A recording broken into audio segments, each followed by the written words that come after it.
So we are starting with function. What you have to do, you're going to be pausing the video and doing your question together with me. And once you are done, you will go through the solution and check whether you have done it correct or not. Let's get started. So the first question we have, it's like fx given to us 2x minus 1. So we have the value of fx and gx is given to us 3 over x. So don't get confused, it's just the value of fx only. The different way to write, but it's fx only. Okay, so when we solve it, what we have to find? We have to find first f3. So if you observe it, the given equation is fx, function of x, that is given to us 2x minus 1, but we have to find f of 3. That means we have to substitute 3 in place of x. So wherever your x is, you're going to be substituting 3. So it was 2x, double of x, that means double of 3. So let's simplify that. It would be 6, take away 1, that is 5. Have you got the same? Great job. Now the next one is f of g of x, f of g of 6. So it's a compound function, or we call it composite function when we have, two functions together. Okay, so what we have to do, we have to take the inside thing first, like we have to solve the inside thing first. So we're going to be finding what G6 is. G of 6, that means whatever your Gx is, your Gx is 3 over 6, 3 over x.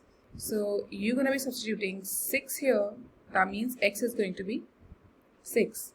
3/6, that is half. So you got G6 as half. So you can write half in place of G6.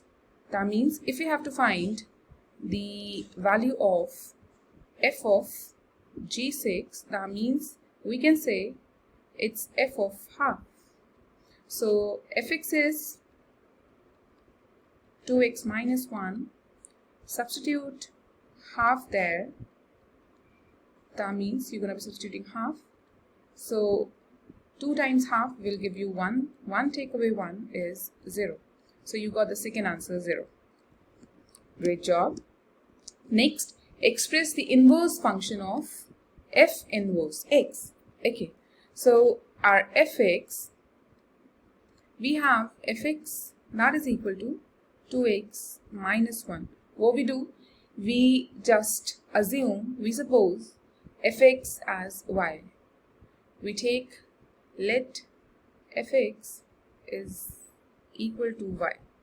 Okay, now we're going to be substituting y in place of fx, that is equal to 2x minus 1. What we have to do, we have to make x the subject of the formula. So it's going to be y plus 1, that is equal to 2x. So x is going to be y plus 1 over 2. So this is what you have got for x.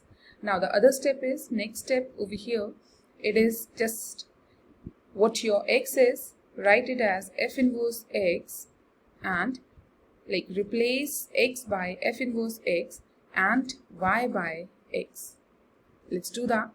So what exactly we have to do, wherever our x is, we're going to be writing it as f inverse x and our y is going to be replaced by x. So your f inverse x is x plus 1 over 2.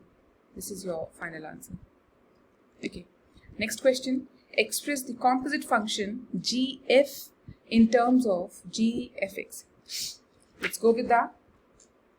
So over here, we have to write gf, composite function. So fx is 2x minus 1. What they want gf or gf of x. That means, and gx is 3 over x. So what they want us to substitute fx in place of x. That means we're going to be writing f gfx is equal to 3 over what the value of fx is. Fx is 2x minus 1. So you're going to be getting your answer for g f x, that is 3 over 2x minus 1. Next question. Which value of x must be excluded from the domain of Gf? Domain means what values of x you consider. What values of x you consider. Which value of x must be excluded? Keep in mind they are asking to exclude. So we know that our denominator can't be 0. So you have Gf that is equal to 3 over 2x minus 1. So what we just have to find, the value of the particular x that makes the denominator 0. So let's take 2x minus 1 equal to 0. What we are doing over here, we are assuming the denominator to be 0. So if denominator is 0, so what exactly the value of x that makes the denominator 0? So it is half, right? Now you have to exclude. You have to exclude the value that makes the denominator 0. This is going to be the domain of, kind of like which value of x must be excluded, removed from domain. So you can take any value except half, because half is going to make the bottom number 0 and our denominator can't be 0. So the value of x is half. Okay, next question we have over here. Fx is x squared, gx is x minus 6. What we have to do, we have to solve the equation f gx equals g inverse x. So when it is written like this, we are given something and we have to solve the equation means find the value of x. So we have to find the value of x. So f gx and g inverse x, there are two things we actually need to find. The first thing is f gx and the second thing is g inverse x. So let's find f gx first. So if you see what they did, they actually have, if I write fx is equal to x squared, they have written gx instead of x, right? Okay, gx. So it's going to be, if I say f of gx, so it's going to be squared like this. What exactly the value of gx is? It is x minus 6.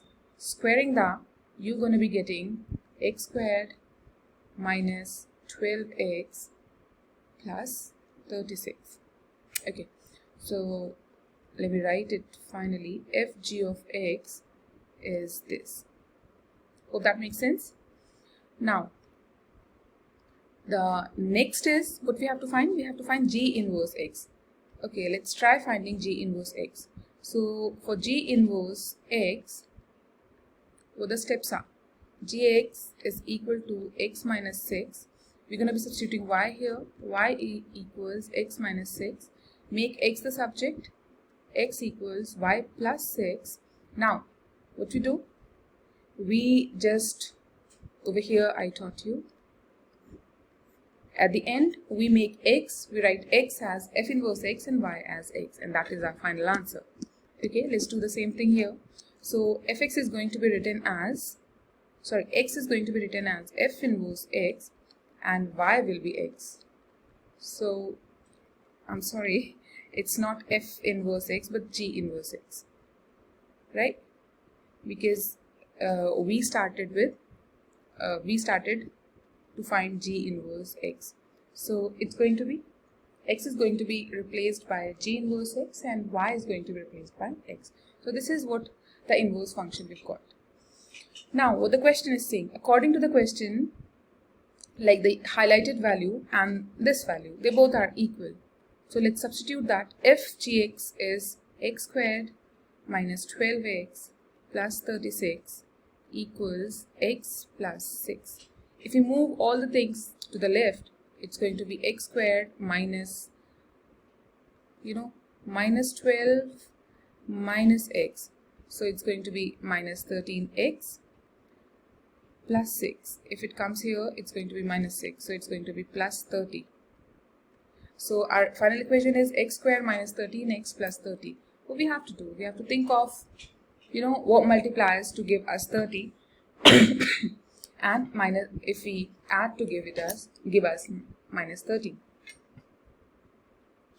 Okay, so what will multiplies to give us positive 30 and adds to give us negative 30. So we know that for 30 it's like 6 times 5 is 30 or 15 times 2 is 30. So if we add these two values, so we're going to be getting 11. It's not correct. If we add these two values, because this is negative and that symbol is positive, that means we're going to be taking both the numbers negative. Two negative numbers multiply to give us positive value, but when we add them,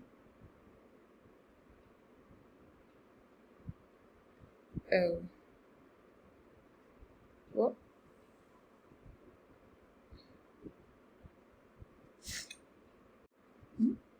Wait, what? That's not possible.